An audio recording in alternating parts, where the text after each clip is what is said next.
नमस्कार विद्यार्थी मित्रांनो, जर तुम्ही टी-ई-टीचा अभ्यासक्रम करत असेल, टी-ई-टी तुम्हाला जर पास व्हायची असेल आणि त्याचा जर तुम्ही अभ्यास करत असेल तर हा व्हिडिओ शेवटपर्यंत बघा।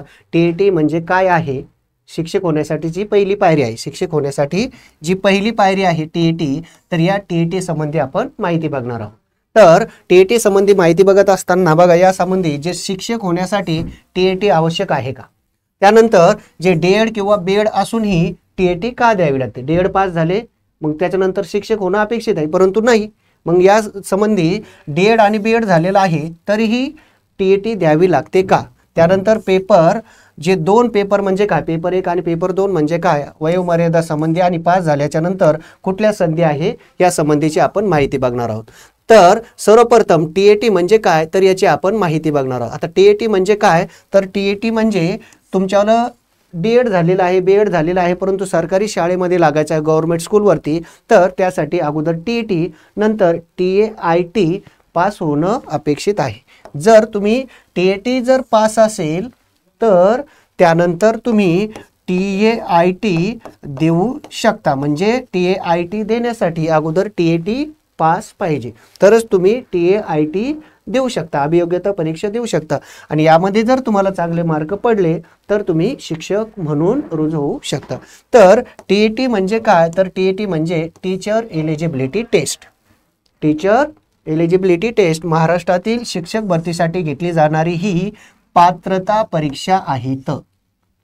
शिक्षक होण्यासाठी ही तुमच्याली पात्रता परीक्षा आहे। या परीक्षेचं आयोजन MSCA पुणे मार्फत केलं जातं, आणि शिक्षक होण्यासाठी ही जी परीक्षा आहे ही परीक्षा अनिवार्य आहे। ही जर परीक्षा तुम्ही पास असेल टी-ई-टी तरच तुम्हाला टी-ए-आय-टी देता येते, नसता टी-ए-आय-टी परीक्षा देता येत नाही।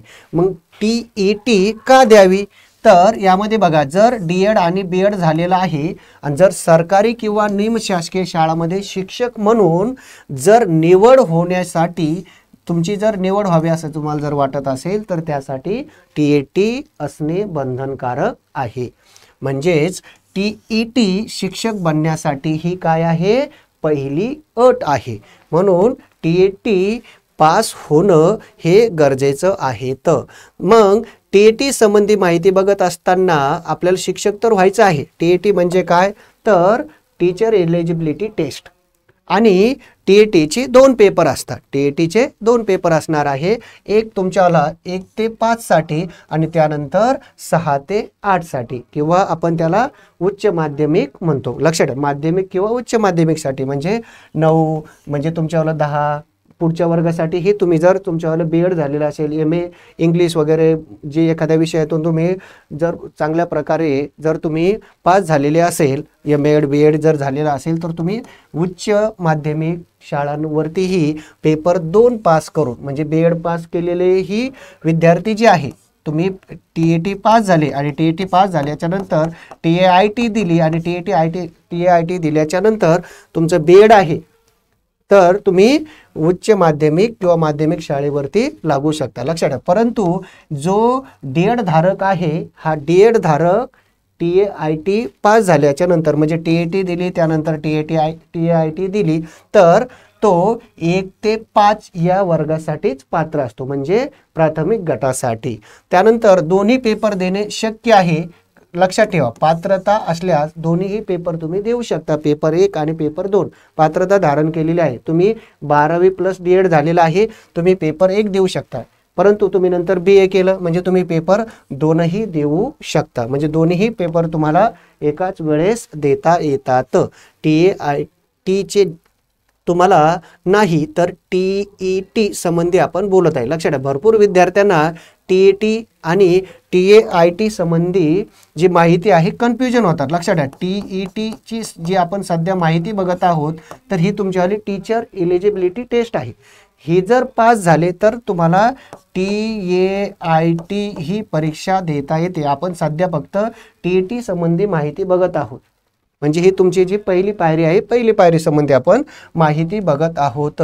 मग यासाठी जो पेपर 1 आहे तर पेपर 1 मध्ये तुमचं 12वी प्लस D.Ed, त्याच्यानंतर पेपर 2 मध्ये पदवी प्लस B.Ed असेल, तुम्ही दोन्ही पेपर देऊ शकता। त्यानंतर जी वयाची अट आहे म्हणजे पेपर देण्यासंबंधी, लक्षात ठेवा पेपर देण्यासंबंधी, परंतु जर TAIT द्यायची असेल तर त्यासंबंधी काही वयाची तुमची आली अट आहे, तर लक्षात ठेवा। त्यानंतर जी TET परीक्षा आहे या परीक्षेसंबंधी माहिती बघत असताना परीक्षा पद्धतीचे नेमकं स्वरूप काय आहे, तर तुम्हाला 150 मार्काचा पेपर असणार आहे आणि 150 मार्काचा पेपर असल्याच्या नंतर हा सगळा MCQ टाईप म्हणजे 4 ऑप्शन असणार। वरती तुमच्यावाला प्रश्न आहे आणि खाली 4 ऑप्शन आहे, 4 पैकी तुम्हाला योग्य ऑप्शन निवडायचं असतं। यासाठी संपूर्णपणे 2.5 तासाचा वेळ असतो आणि याला कुठल्याही प्रकारे निगेटिव्ह मार्किंग असत नाही। म्हणजे जे तुमच्यावाले 150 क्वेश्चन आहे, 150 क्वेश्चन पैकी तुम्ही संपूर्ण 150 क्वेश्चन सोडवू शकता, निगेटिव्ह असत नाही। फक्त यामध्ये 150 पैकी ओपनसाठी 90 मार्क, लक्षात ठेवा ओपनसाठी 90 मार्क आणि OBC साठी तुम्हाला 83 मार्क पाडणं अपेक्षित असतं पास होण्यासाठी। म्हणून अशा प्रकारे हा संपूर्णपणे जो 150 मार्काचा पेपर आहे। त्यानंतर पास झाल्याच्या नंतर काय संधी आहे, जर तुम्ही TET पास झाले तर पास झाल्याच्या नंतर शासकीय निमशासकीय शाळांमध्ये शिक्षक भरतीसाठी तुम्ही पात्र असतात।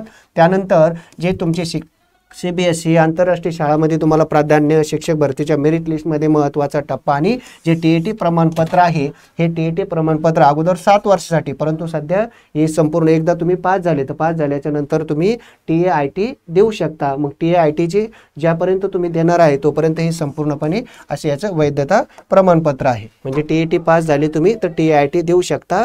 यासंबंधी तुमची संपूर्ण जी माहिती आहे तर माहिती देत असताना काही गोष्टी तुम्हाला TET संबंधी लक्षात ठेवायची आहे की TET ही फक्त एक पात्रता परीक्षा आहे। पात्रता परीक्षा कोणती आहे, TET म्हणजे TAIT देण्यासाठी ही तुमची आली पात्रता परीक्षा आहे। तर जर तुम्ही चांगली तयारी केली तर यश हे 100% तुम्हाला मिळणार आहे आणि योग्य दिशा, त्यानंतर वेळेवर अभ्यास आणि जर तुम्ही सराव केला तर तुम्ही शिक्षक पदावरती रुजू होऊ शकता। अशा प्रकारे ही संबंधी TET संबंधी माहिती आहे। तर लक्षात ठेवा, तर TET ही तुमची आली संपूर्णपणे एक पात्रता परीक्षा आहे आणि पात्रता परीक्षा असल्याच्या नंतर जी TET परीक्षा असते तुमची आली 150 मार्काची असते आणि 150 मार्काची असल्याच्या नंतर या 150 मार्कामध्ये तुमचा पेपर 1, पेपर 2, लक्षात ठेवा पेपर 1 किंवा पेपर 2 दोन्हीपैकी तुम्ही कोणताही पेपर देऊ शकता किंवा दोन्हीही देऊ शकता।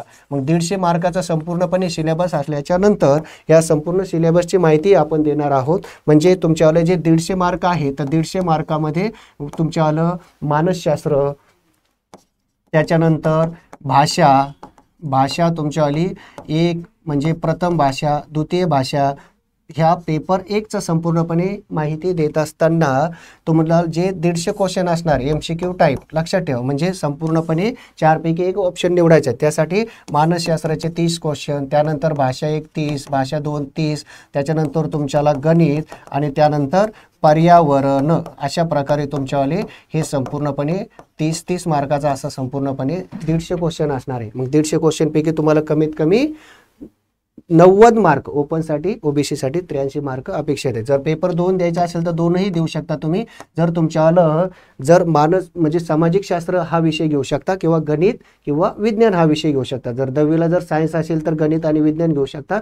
जर तुमच्याला 11वीला पूर्णपणे आर्ट असेल तर तुम्ही आर्ट असल्याच्या नंतर सामाजिक शास्त्र हा विषय घेऊ शकता। मग त्यामध्ये तुमच्याला मानस 30, भाषा तुमच्यावाले 30 मार्कासाठी आणि 60 मार्काला जर तुम्ही सामाजिक शास्त्र घेतलं तर सामाजिक शास्त्र 60 मार्कासाठी किंवा गणित आणि विज्ञान घेतलं तर ते तुमच्यावाले 60 मार्काचा संपूर्णपणे पेपर असणार। असे 150 पैकी तुम्हाला व्यवस्थितपणे अभ्यास करून TET पास व्हायचं आहे। मग अशा प्रकारे ही जी TET आहे TET तुमच्यावाली संपूर्णपणे पात्रता परीक्षा आहे। तर अशा प्रकारे TET संबंधी माहिती आहे।